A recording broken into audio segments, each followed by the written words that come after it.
A West Midlands weekender began for Revolution Pro Wrestling this past Saturday in the hangar at Wolverhampton as we brought to you High Stakes 2026. What an afternoon and evening of professional wrestling it was.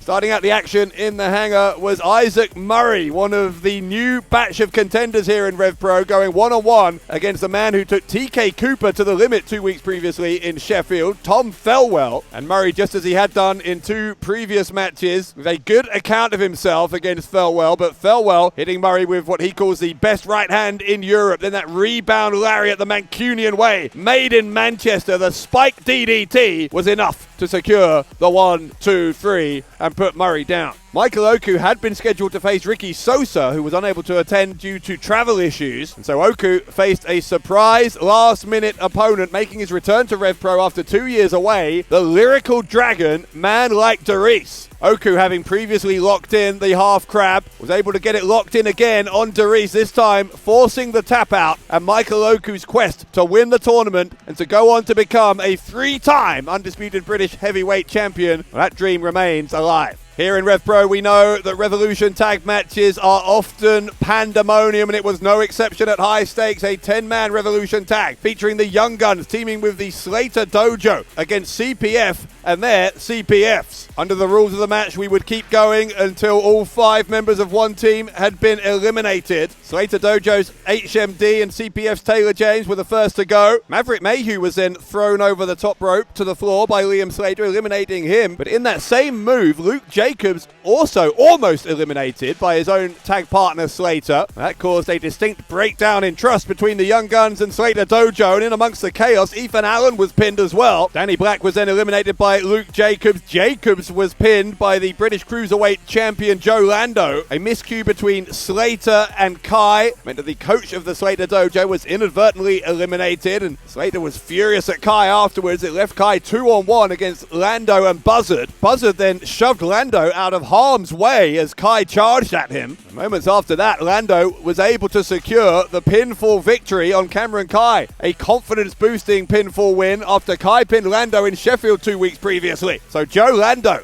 and Leighton Buzzard, the survivors in this 10-man Revolution tag match. The CEO was back in RevPro at High Stakes. Mercedes Monet back in a RevPro ring, this time taking on the winner of the Revolution Gauntlet match that happened earlier this month in London, Alexis Falcon. Monet's Body Slam Scandinavian and Discovery Scottish Women's Championships were both on the line here. Alexis Falcon resorted to the kind of tactics we've seen her use time and again, grabbing both of Monet's championship belts, and while the referee was distracted getting rid of one of them from the ring, Falcon used the other, then hit the Falcon's Fury on that championship belt on Monet. 3 seconds later, Alexis Falcon had defeated Mercedes Monet to win both that Body Slam Scandinavian and Discovery Scottish Women's Championship. A real shocker in Wolverhampton.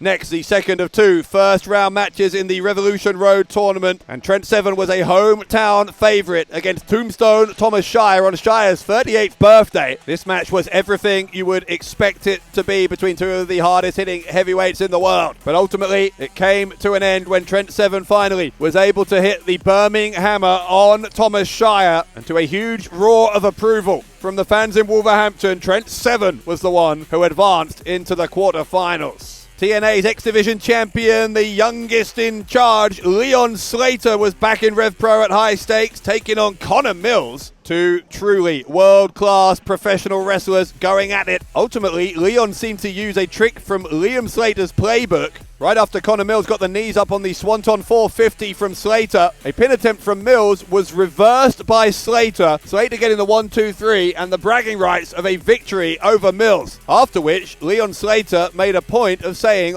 on our live broadcast that he, not they, he had a plan.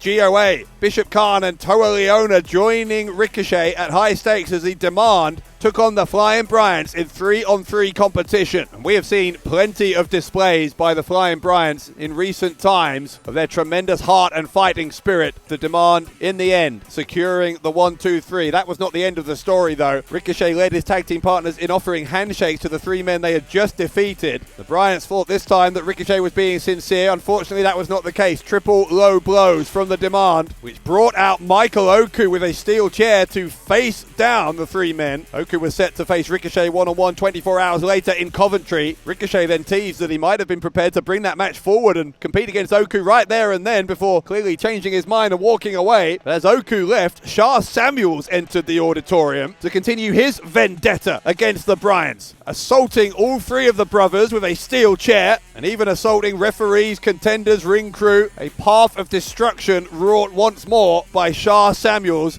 Despicable behaviour from Samuels. That led us to our main event, the undisputed British Heavyweight Championship on the line. The man who had pinned the champion Jay Joshua 3 times in 2 weeks earlier in March. One called Manders got his shot at the title. And if you haven't seen this match, go check it out at RevPro on demand, because you will not believe your eyes. One of the craziest, hardest hitting heavyweight showdowns you are likely to see, and it seemed impossible to perceive that one of those two men would somehow be able to keep the other down until Joshua did. The screwdriver, the 3 count, and Jay Joshua continued his reign as the undisputed British heavyweight champion. And yet, we were only halfway through our weekend in the West Midlands, because just 24 hours later, we would be live in Coventry. We hope you'll check out our recap on that as well. In the meantime, I've been Dave Bradshaw, and this has been your RevPro Recap.